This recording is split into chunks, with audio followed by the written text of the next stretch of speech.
those changes that the county board is going to be making on their funding streams coming here? Our understanding is that they are going to be launching a notice of funding availability sort of similarly. Could be like us, yeah. Yeah, so we're, we keep saying, let's talk just to make sure we're not duplicative because, a lot of it is the same kinds of projects. I think they tend to fund more ongoing stuff because they really are funding, homeless services centers and things that really do need the ongoing funding. So maybe that's kind of where we'll. Well, those contracts are not part of that either. Right, because those are already RFP based. It was more like the kind of the projects that people go and like the Bugatti, the 50,000 for Bugatti.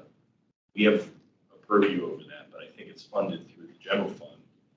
I think that would be subject to that new effort. Maybe, yeah, that's in the base budget, so that doesn't, right, so probably it would be. I mean, I think that the county board is really hoping to kind of implement this kind of process more in a lot of the funding that the Department of Human Services gets, and they get several million a year, that tends to be just awarded to kind of legacy organizations without any sort of competitive process. So that's the context for that. They're really looking at kind of implementing something like this for those projects.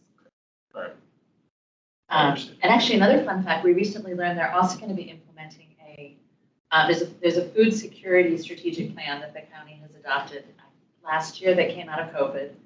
Really cool coalition of food providers, county restaurants, grocery stores, to sort of really look at what were the issues with food security during COVID and how do they continue. So there's a whole big strategic plan, and as part of that, they're going to be launching actually a notice of funding availability with some funding for that. So again, important to coordinate just because we do fund some food stuff too. So we just want to make sure that, if we have all these different pots that what we're funding is actually not duplicative and meets our goals. I was curious about that 50,000 for you. It just sort of happens. So I think that would become subject to that new process that they want. Right. Got it. Yes, thank you so much. Drive safe. Thanks. Oh, no, wait, he's not on the committee, though. We have a quorum, we're good. Yeah, that's what I meant. Yeah, thank you. Thanks, Steve. Thank you, Steve.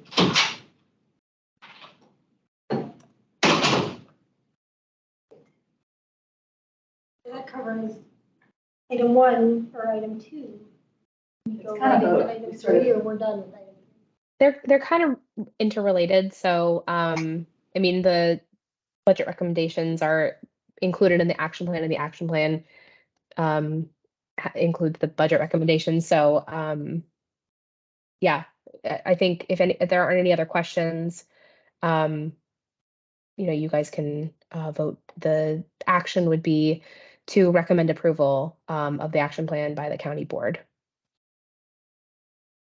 A motion to recommend the action plan. Second. So, the action plan is approved. Great. Recommend approval. Yeah. Right. And I will write Caitlin, you talked about this, so we have a letter that we will recommend I will send you. approval, and then. What's the deadline before the 22nd? Yes. Yeah. So the county board will act on this on the 22nd. So we will. I'll send you a draft. We'll quick send a letter. Yeah. Yep. Well, and Laura also went to the work session and commented, I think, on recommendations. And we had a pretty easy job, which was, hey, we recommend what we're hearing, and thanks for the support. Was pretty much the message from CDCAC. The county board really defers to you all on this. I mean, Tim, I don't know if you found that. You usually just get the thanks so much for doing this, and we're going to approve whatever you recommend. Yeah. Yeah, I mean, we used to have to go, I can't really remember. A lot of time has passed, I guess, since we really did that in person, but there used to be a working session, and they would break it up by committee. So you had to have it over like a 4-day period, and 4 different tranches of committees would come in, usually into this room. But then we had opportunities to actually speak in front of the county board manager. But I did always find them very deferential, and whatever we write in the letters usually adopted. That's why I think this is a great committee to be a part of, because you actually do have an influence. Maybe we're missing out on a bet by not Yeah. We want more money. Yeah, that's right, more money. No, I mean, one of you all had suggested the additional, we asked for additional aid. It's a brilliant idea, so thanks.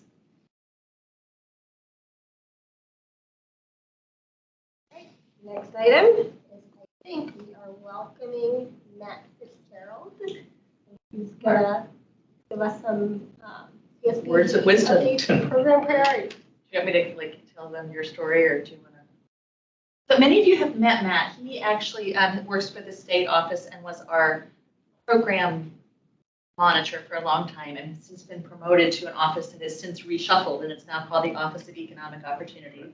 So Matt is the director of that and oversees a bunch of cool stuff that the state does, including the Community Action Program, which those of you who have been around for a while know that we are the Community Action Agency for Arlington. So Matt's here to tell us stuff. Thanks for coming. Well, thank you for having me. I am here mainly because I'm in DC for a conference.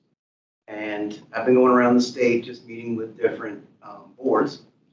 And as Jennifer was saying, I took on a new role.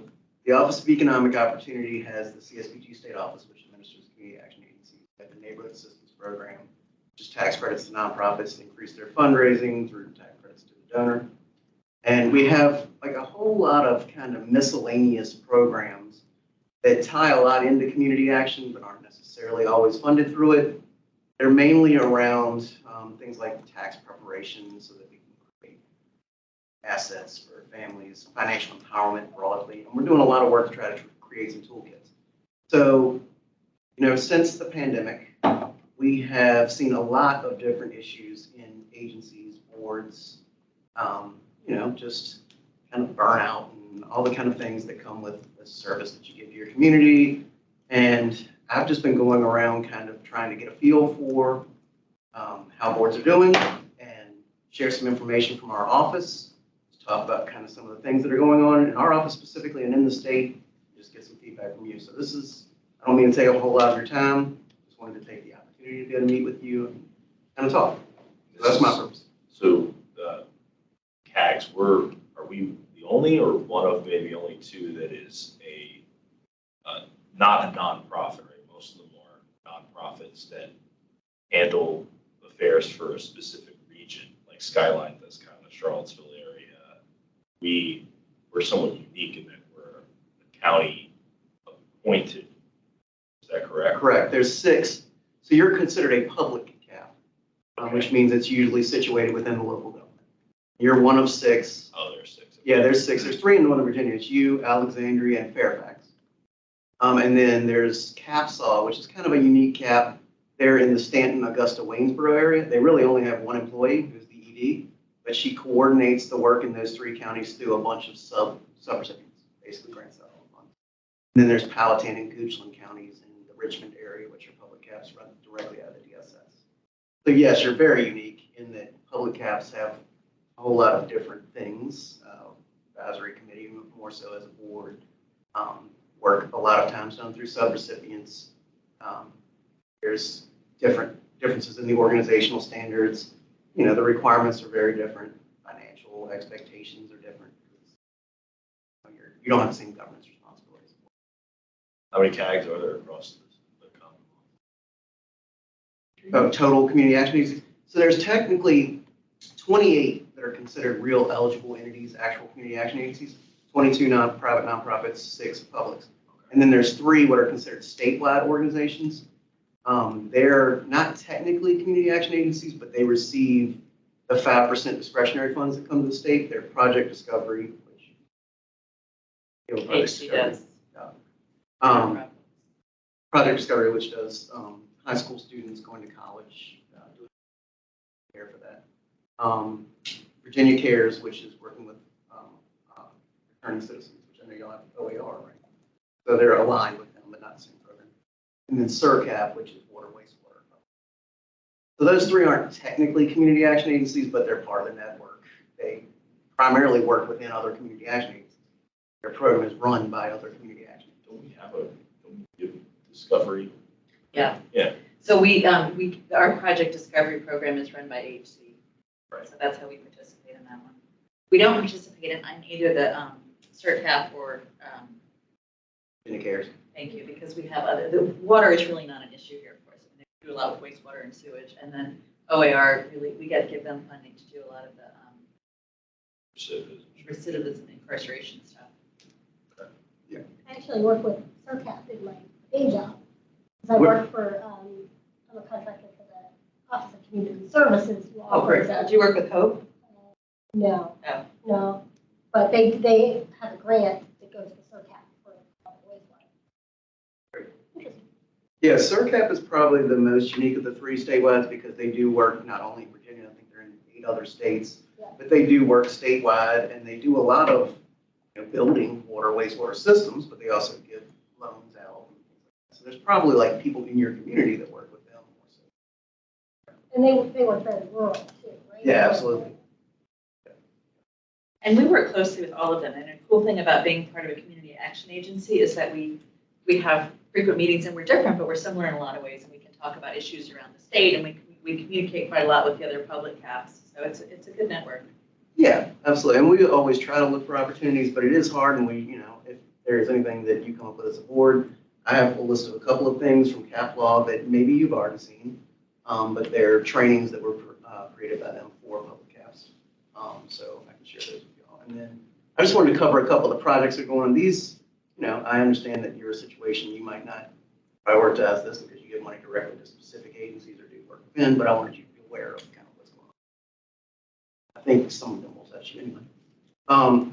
One of the major issues, I'm situated in the Virginia Department of Social Services, and there's been many programs that have ended. There's funding ending or public health emergencies ending on 5/11, and SNAP has been cut back. Several programs like that. So we're seeing a lot of issues with people in the community contacting that we're getting services that don't realize they're not going to get those services anymore or don't understand why. So we're having a lot of those kind of issues with different agencies. I don't have a solution for it, just saying that it's a major issue and that trying to figure out what kind of ways. One thing that's going on in CSBG right now is that they've increased the percentage that you can serve with the funding to 200% right now, and we're hoping that goes permanent because honestly, kind of the issues around benefits cliff and working with people that reach a certain level and can't continue to get services. 200% at least gives you more flexibility to work with folks.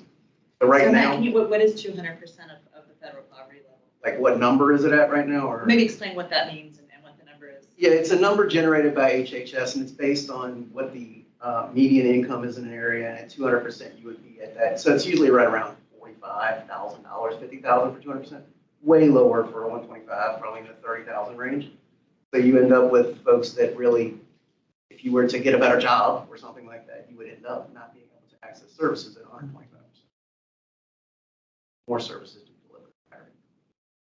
So our CSBG programs tend to be the ones that we use to fund programs that serve really low income people because it's way lower than like CDBG. Right, exactly. CDBG is 80% of Area median income, which is, yeah. And so we're hoping the 200% continues. Right now, it's only continued because they included it in the Appropriation Act this year. They're trying to get CSBG reauthorized at the federal level, but right now, reauthorization is tough. There's been a lot of changes currently to like chairmanships and things like that. So trying to figure out how that reauthorization will go. A couple things though that are going on in the state. Right now, there's a pilot project 6 different agencies are working on.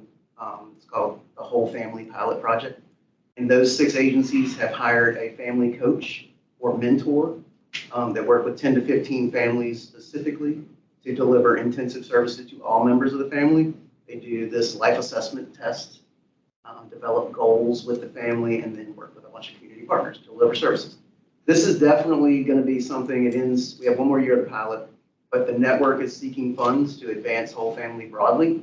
So the issue around whole family will be probably the #1 network issue for the next 5 years, the community action network in the state. Trying to figure out ways to find available funding and advance the concept of whole family. So I know, you have grantees that you work with or other organizations the way that you do funding, which you can do any way you want to. But I think the availability of funding around whole family will be a lot more. So considering agencies that use that kind of model in the future, maybe an avenue for you to get additional funding. The Virginia Community Action Partnership, which is your state association, is seeking specifically additional funding for whole family for the network.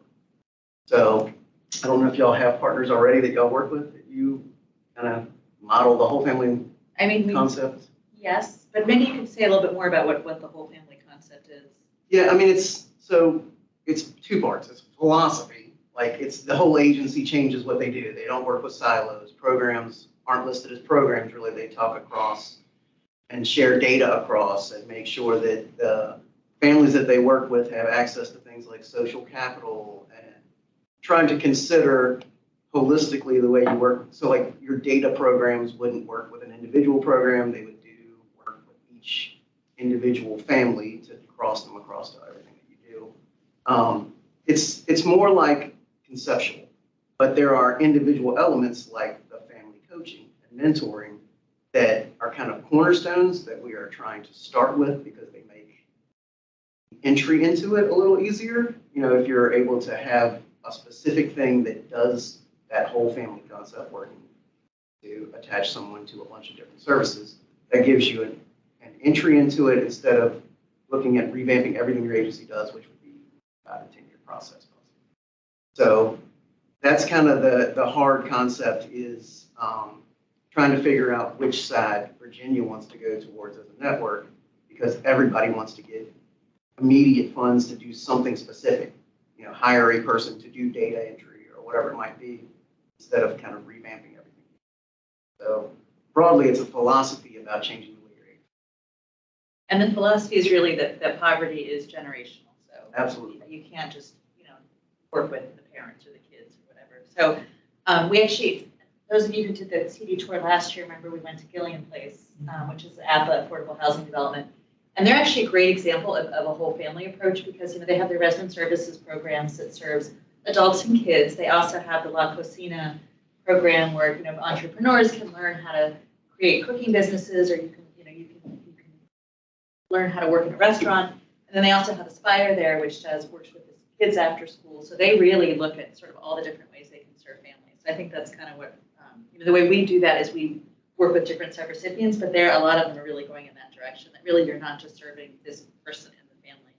Right. No, that's a great example. Another kind of difference about it is sometimes when you have an agency and someone comes in and says, I want to get project discovery as a service, they come into the project discovery door and talk about getting that individual service. In a whole family agency, you come in and get assessed as a family and develop all of your goals, which is multiple things you want to do, and then you get directed towards all the different things you need to do. So you're not coming into a program, coming in and being assessed for all the things you need. And the multitude of them, probably 80% usually, is not offered by the agency that you come in. They're going to attach you to community partners. Limited number of services. And the other big thing that the pilot project has showed is one of the number one services families can't access is mental health. They come into the agency and that's, trauma is one of their major issues that is causing them to have the situation they have. So attaching them to mental health services is something the pilot project has been great to do, which we don't usually have. I may have missed this, but is it administered through like a case manager? They come, so this pilot project specifically, it was a limited amount of funding, so each agency got about $160,000. So the requirement we made for the project was they had to hire a family coach or mentor. And that family coach or mentor could not do anything else. So it couldn't just be another staff member that had like a caseload. They would attach this to it. That family coach works explicitly with 10 to 15 families.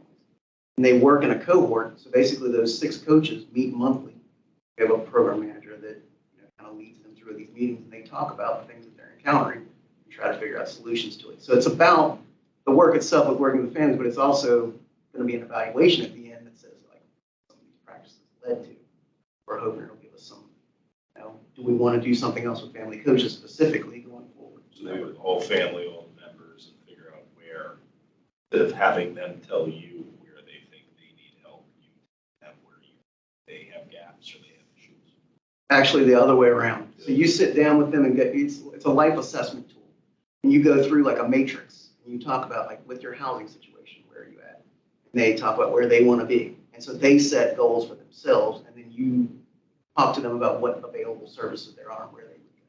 And then you kind of mentor them in the process, so like if they need to build credit, tell them where the resources are and help encourage them and call them and, kind of mentor and coach them more. And there's been a lot of, I've done a couple of lived experience panels where some of the families have talked about, the work, and they said that what most impressed them and made them feel good about it was they felt respected and like they were part of the process. So it's been real successful, but it started literally February 2020. So like there was a lot of, I would say, there's some lost time that, we couldn't do exactly, the coaches couldn't do exactly what they wanted because they were have situations that were in their homes and things. Yeah. And so, but I mean, a lot of things. Some of you may be familiar with, about 5 years ago, Arlington started the Bridges Out of Poverty project. I think they came and spoke to you about that at some point. But it was sort of coordinated by the Arlington Community Foundation, and they brought in all those safety net organizations and used a similar model and worked with, I want to say, 100 families to do that and to really try to sort of break down the bureaucratic gates and to get people to services. And I think they've done some reporting out and have found also that it's successful. And then last year they tied a universal basic income pilot to that. So those families got, I want to say, $500 a month for a year or something. And they're starting to look at the data for that. And they're finding that that's, I think data is showing that kind of a small amount of support can make a huge difference for a family, especially when you tie the supports around it. How are you dealing with the whole concept of people on Medicaid now, since the mandate is gone, that there's going to be people not being helped through Medicaid? Are you dealing with that too, or that's something that you don't touch? When you say dealing with it, I think Well, the agencies are dealing with the effects of it, but they don't have any solution to it. I mean, it's a great question because I think the problem is that you have folks that were counting on that didn't realize unless, the agency did a good job of notifying those resources won't be there. But you have folks that are calling and saying, I used to be able to get this and now I can't. So I wish I could say that we were dealing with it. I don't think there's no backfill to it. Yeah, absolutely. And same with SNAP. So, just a comment, someday in the future, if we ever decide to add questions to our NOFA, a good question might be, how does your program support this whole family model? Maybe not in the formal sense, but like in the, how will your program serve the whole family? How will you address the issues of the whole family, not just an individual? And hopefully that model becomes more of a known approach, a known model that programs like this will understand. Yeah, that's a good idea to include it because I think language-wise, this is one thing where we've had conversations and it's probably one of the resonates the most with people because it makes the most sense. Like we have a lot of programs that do Head Start. If you have a child, but the father has substance abuse, obviously the child's going to have, a good, stable home. So providing Head Start is great, but it's really not much success with the family. And that resonates easily. One of the other projects that's going on in the state, this is, there's always this, seems like you can find money for broadband implementation around, public-private partnerships and trying to expand maybe the access to broadband with some kind of, maybe you'll have some other Wi-Fi options or something. The provider might offer something. One of the things that is usually an issue is the people that serve, the people that work with, there's an equity issue about access to the services more so than just the availability, either cost or equipment or whatever reason there is equity-wise. Language barrier or something like that might be an issue. So there's a current broadband planning project going on in the state that's being led through community actions. Community action agencies are doing the actual planning process. And it's to find equity issues so that when they do the next implementation round, which there's tons of money coming down the road, hundreds of millions of dollars that are going to be put in for the next year or so, they have some kind of idea of the specific issues of the clients that community action works with. So that's going to be going on through like July. I don't know what it looks like in your community. This is being run by DHCD, but I do know that there should be like community meetings and focus groups and key informant interviews and all that kind of stuff going on. So we're just asking all community action agencies to support the process as much as possible, get the word out about it, make sure that the meetings are advertised to your clients, things like that. I'll have to look to see So specifically. Caitlin can speak to that. She's Okay. actually one of the key staff on the broadband stuff we're doing in Oh, the great. county. Yeah, no, I'm happy to talk a little bit about that. So we actually looked at doing one of the planning grants through the CA through the state. It didn't really work out because we're actually undergoing a major broadband study currently at the county level, where we're in the process of putting together a needs assessment where we contracted with a third-party consultant, and then they're going to be looking at various models for broadband deployment to support the findings from the needs assessment. So that's currently ongoing. So the staff that we consulted with from the state didn't feel like it was that we were already kind of 2 steps ahead of the game on that piece. But there's, I guess, another grant program that we're considering applying for that will allow us to implement a pilot project. And the thing that we're the project that we're planning to propose is the library, the central library recently implemented a telehealth hub in the library. So individuals who might not have a secure place in their home or have access to the internet at home will be able to come and do access a secure room that has secured connection to be able to do a telehealth appointments. And it's actually been utilized a lot by members of the public. And so we're looking to expand that to Arlington Mill. And so we're going to be putting in an application for that in the next couple weeks. Great. Well, thank you for sharing. Yeah. All right, a couple of other really quick ones. We have a learning management system for our office. It's called Learn Worlds. I don't know if all of you are already in Learn Worlds. It's a free system. You just sign up with an account. It has a whole bunch of trainings in it. It has specifically Roma for boards, which I think is a great thing for you to access. There's one for regular, nonprofit, and then there's ones for public. You mean nonprofit and regular? Yeah, exactly. There you go. That was better. It sounded wrong as soon as I said it, but yeah, there's trainings in there, and then there's also like peer groups. So there's a board peer group that has a lot of different board members and board chairs from all across the state. It kind of has a distribution list, and you can share back and forth questions. So it's a resource that we have for all of our trainings and a bunch of other things that we put in there and training opportunities. So if you aren't already in there, I would say make sure you get in that system. Now, is that for individuals or Yeah. just for the agency? It's for any individuals too. There's board members in there, there's staff from agencies, there's EDs. Just sort of, how do you do outreach for that? I mean, how is it for people? That's my case. I didn't know about it, so what would I have needed to go there? Who do I tell that I need this? We send it out through our network, so it probably would have gone to the staff, I would think. So it's usually, we have a program manager that sends out like a newsletter, and so it has all that information. And also, if you're not on the newsletter, that's the other one that we can make sure you get registered for, because that we do a monthly newsletter from our office that talks about all the things that our office is doing and any funding opportunities like that. Jennifer, can that information be sent to all? Yeah, I of mean, I us? guess let me know what you like. We don't want to spam you guys because we get lots of stuff from lots of funders. So if you're interested in either being the Learn Just World or the individually monthly for- newsletter, for yes, let us deciding know. to We're do it. happy to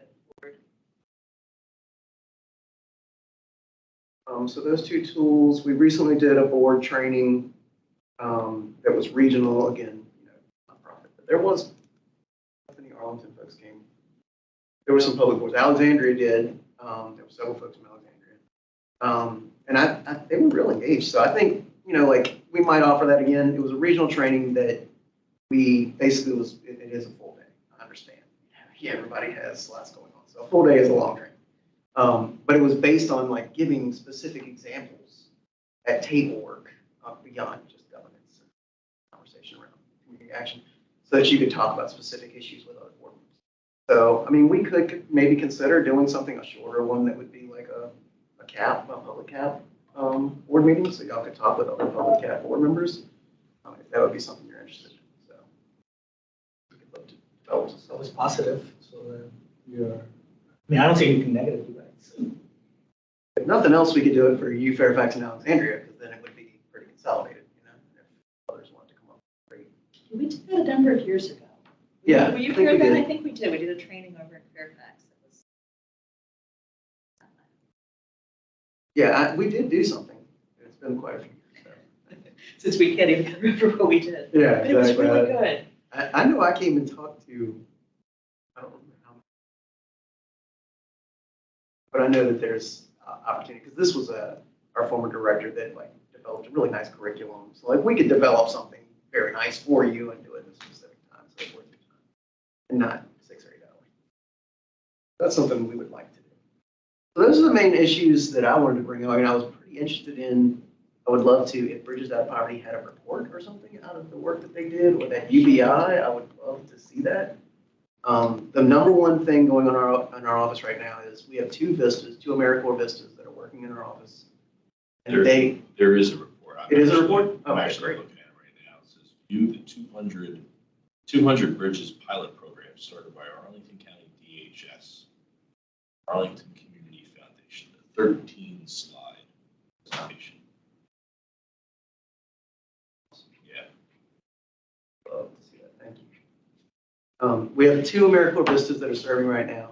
One is working on DEI, and so that person, there's a actual racial equity committee that works in the network, and that racial equity committee is unstaffed. You know, it's basically a couple of EDs that put a lot of time and effort in. So we've got this vista to basically support the network. So she's going to be working on a bunch of different issues related to DEI, especially around trying to support as much as possible incorporating into existing processes like collection of data and reporting items that would help to inform racial inequities, you know, going on in communities that tie directly to equitable practices. So that's something that Vista will be doing. And the second one is a Vista that's working on financial empowerment. So he's developing a toolkit for basically what you were mentioning, I think, around the concept of moving towards generational wealth. He's already done some research and like looked at, you know, the regular financial literacy / education pieces that some people do, budgeting and, you know, credit building and things like that, which are super important. And there's a bunch of good tools from CFPB on that. But his interest is more in moving towards the concept of generational wealth, a longer term building process so that, you know, the next generation has something. So he's got, you know, a lot of work to do with that. Things with agencies. I don't know if y'all have anybody that you would recommend that he talked to. He's got 6 folks lined up so far for interviews, and we sent out a survey, so I don't know if y'all have already filled that in. But we're looking for input on anything related to work that's going on related to financial empowerment, which is a pretty broad topic, but everything from financial literacy and education all the way to asset building. Those are major initiatives. Seems like some of those homeownership programs that we Mhm. hear about promoting, you know, first-time homeownership and low, moderate income homeownership. Yes, like home ownership counseling Yeah, is one of the ones that does use some of the types of things within it. And like the problem is that every program is kind of different, and everybody goes to, you know, certain areas. Some might do just budgeting, some might go to more intensive credit counseling. And like we even heard recently, there were folks that were doing credit building, and they wanted to track whether or not they were having success, so they were running credit checks, which was actually hurting the person's credit. So like those kind of issues, it's better if we can learn about stuff like that so we can try to figure out what you would do. Can you talk at all about individual development accounts and sort of how people are using those? Because we never have, and I've always been sort of curious about how agencies use those to help build wealth. Yeah, I mean, so one of the problems that I used to work at DHCD, who administers the individual development accounts. There was a freeze a few years back that kind of shunted the program. Traditionally, what's done with it is it's an 8-to-1 match. Somebody invests $1, They get $8 in return that they can use on usually things like transportation, childcare, job supports primarily, things like things that will help them support and advance to self-sufficiency in theory.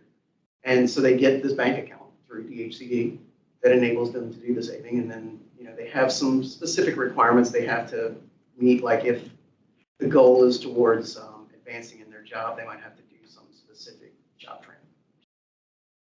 Again, as part of the individual development council. The problem is that there's not a ton of them anymore. The access to them is less, but there is a program right now that we've been working on for 2 years. That person came to BACAP one time, this is through TANF funds. And so they made these funds available and they wanted to do individual development accounts that expanded some of the allowable uses for the fund to be almost more like UBI, to be honest. And so that thing's been 2 years getting built, and I just got an email like 2 days ago that they're like, we're finally ready to roll this out. So I'll be sending out some more information soon. It would be the same kind of concept, though. It would be you identify a specific client, you have set up a bank account with them, and then they have some specific requirement related to the type of whatever they would do.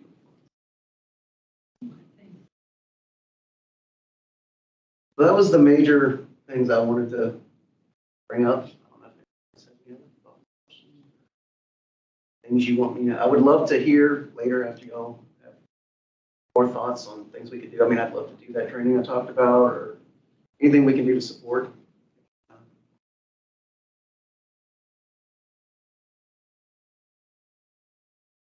Oh, thank you, Matt. Thank you. Appreciate that. I learned a lot. Yep, thank you. Thank you so much.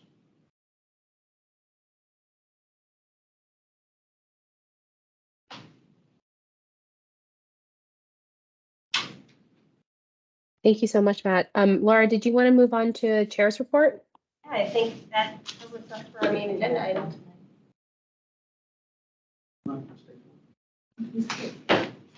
I was gonna pick your brain. I have a kid for internship. Okay, sounds good. I have a couple of things for chair's report. You remember what they are. As you can probably guess by the number of people in the room, we have 4 vacancies on the committee. One of them is a general interest vacancy, so. Who represents or who dropped? Who was our general interest? I think it was Nicole. was not able to participate anymore. So if you guys know anyone who would be interested, do some recruiting, talk it up, talk about what good work you do, what, how worthwhile it is, and encourage them to apply. I guess we also have 2 low-income interest vacancies. One that we're hoping to fill through Buckingham, and then a vacancy through the liaison with the tenant landlord commission. So how many members we have now? 9? 11.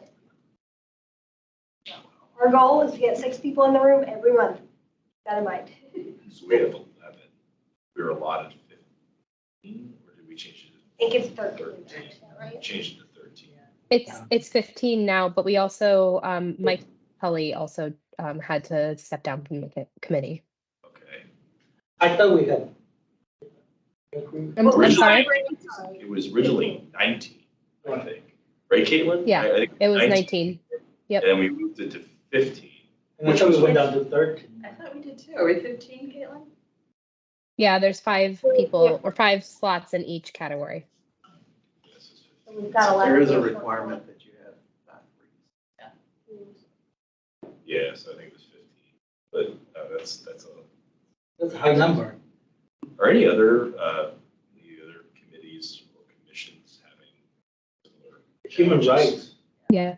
It seemed, I don't remember pre-COVID having, we always had challenges, but we had challenges because we had this 19-person position, it was just too much.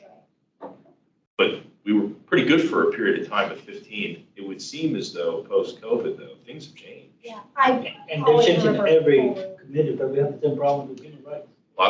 Yeah, exactly. I know economic development, I actually just had a roll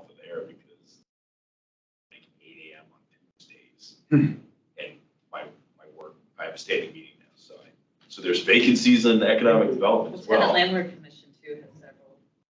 Yeah, It's there's interesting. vacancies as well as transportation. I heard a rumor you might be interested in tenant landlord. No, I'm on transportation.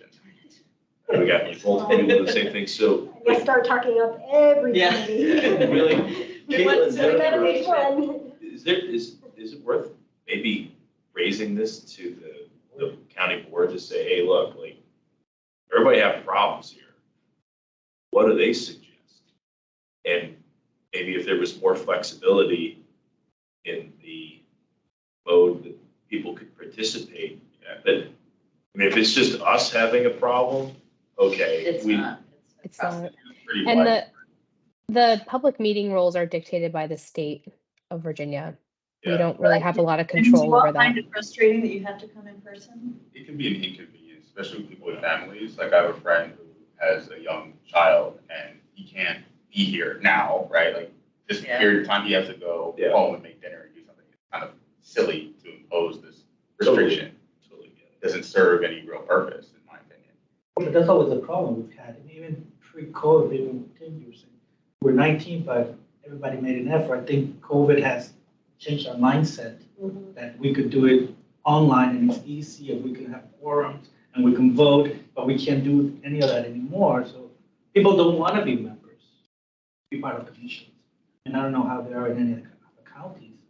I don't know if the state doesn't realize the problems everybody's having with commissions. There was a lot of hard lobbying. I don't know if you can speak to that, so to change the public meeting rules in the state. I don't know if you were looped into that, Matt. I don't think that, I think there are some ways that you can enact specific bylaws changes to allow for a hybrid. But you do have to check with the FOIA Advisory Council to make sure that the methods meet. So it's a lot Yeah. of making it accessible to. No, sorry, I didn't mean to interrupt you. No, no problem. Yeah, I was just we've gonna- been twisting ourselves into all kinds of pretzels. This is where we are, so. Yeah, I was just gonna say that in Arlington, the hybrid meetings are now required for all meetings. So we have to offer both an in-person and virtual option. But the problem with that is the whole quorum issue. You can't The have, quorum is the issue, yes. you can't vote hybrid if you have all your members online and you can't have that meeting then. I mean, you can have the meeting without any business talk, I guess. So what do you have? We're not in chat. Right. Which is fun. So what? All right, Jim's being action oriented. I like that.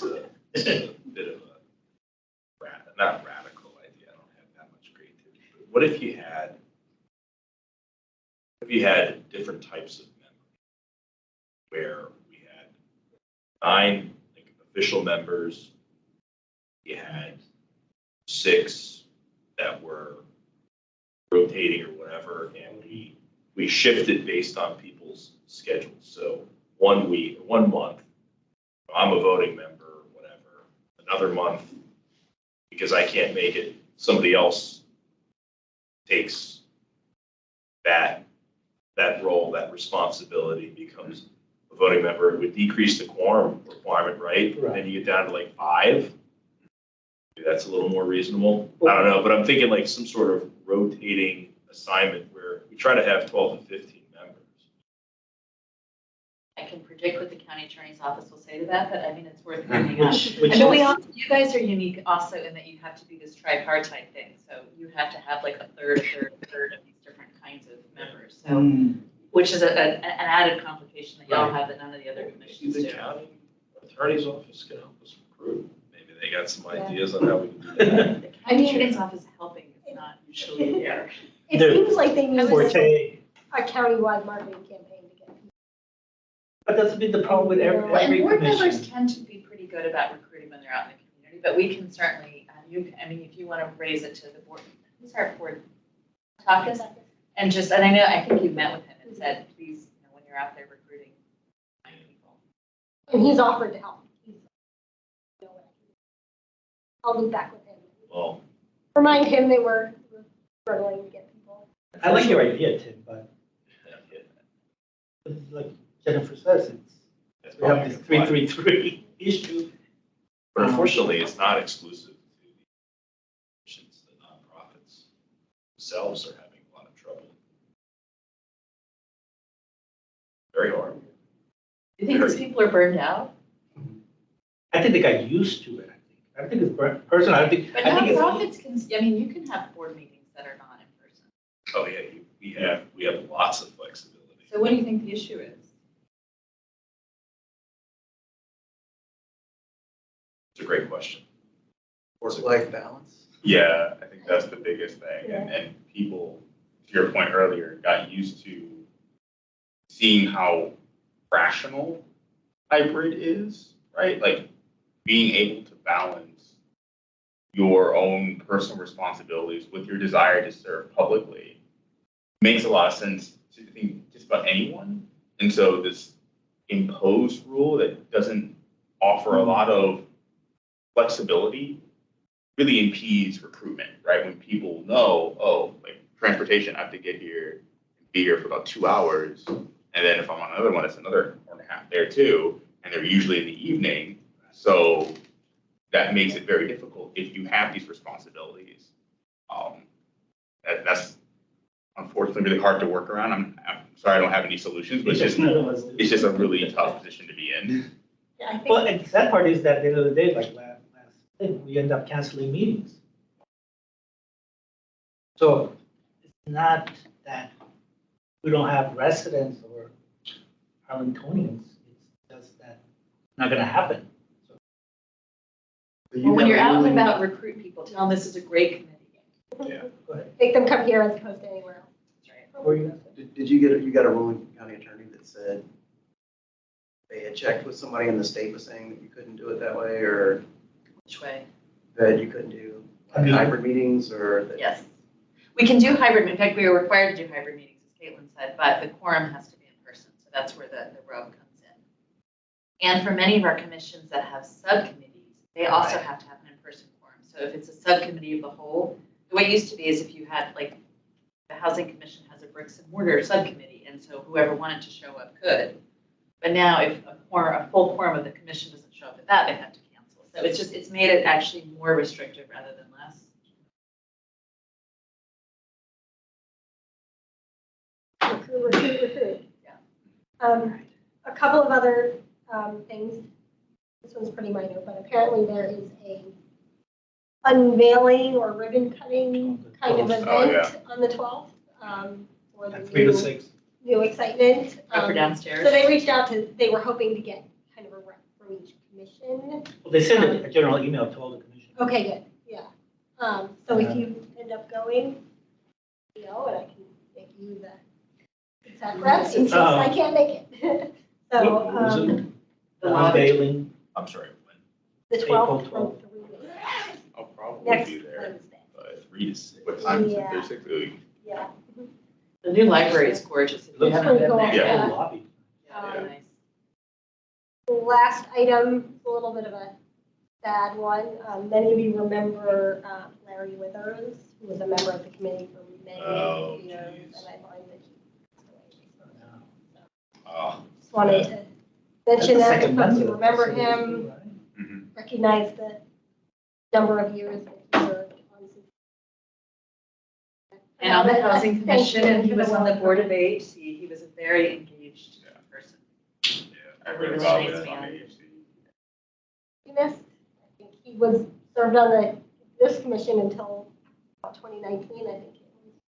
That feels about right. That's Because he what- was chair when you came on. I think. It was Mary Claire, okay. Yeah, Larry was chair for many years.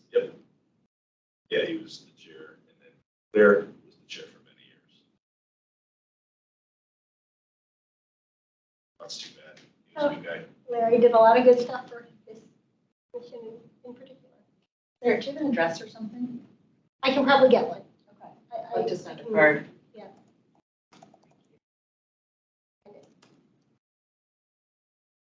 Well, I've got, do we have? Yeah, I just wanted to remind everyone that we're going to be normally we do our bus tour in April, but this year we'll be doing our bus tour in May. And we're really excited for the organizations that we scheduled for this year. I think you're going to enjoy it. And I'll give you a quick overview of the programs we'll be visiting. So we talked a little bit about earlier, but we're going to be visiting the HC Project Discovery Program. And it's going to be specifically at the Gates of Ballston Community Center. So that's going to be the first stop. Then we're going to be heading over to Culpeper Garden, where we will be meeting with representatives from both Arlington Neighborhood Village and Arlington Retirement Housing Corporation. And they're going to be talking to us and demonstrating how their programs are complementary to one another, and they support residents at Culpeper Garden in a collaborative way.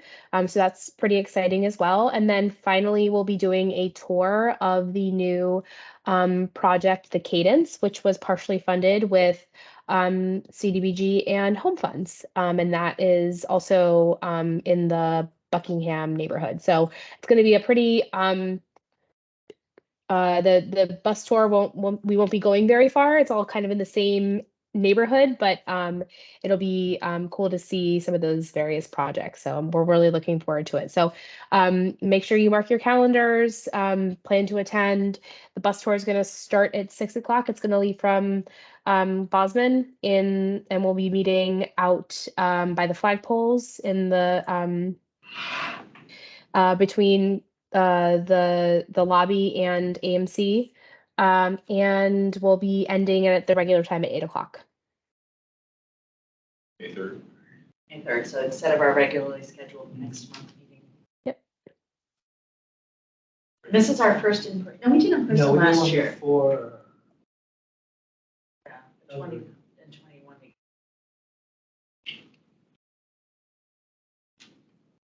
All right, and I don't have anything else to report. I guess the next are any member reports.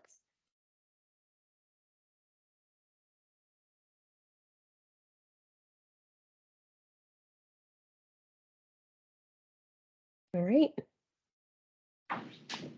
That means we wrap up then, right? Yep. to adjourn. Adjourn. Thank you, Caitlin. Great. Thanks, guys. Thank you. Bye, Caitlin. Have fun at Disney World. Disney World, like Disney World. It's spring break. Thank you. Spring break. I want to go to Disney World. Yeah, I've actually been trying to figure out how to get out of. It's surprisingly amazing. Like, it's really clean and they do a nice job, I gotta say. I want to get one of those VIP passes. Yeah, if you do that fast. Apparently you have Not to. everybody. Yeah.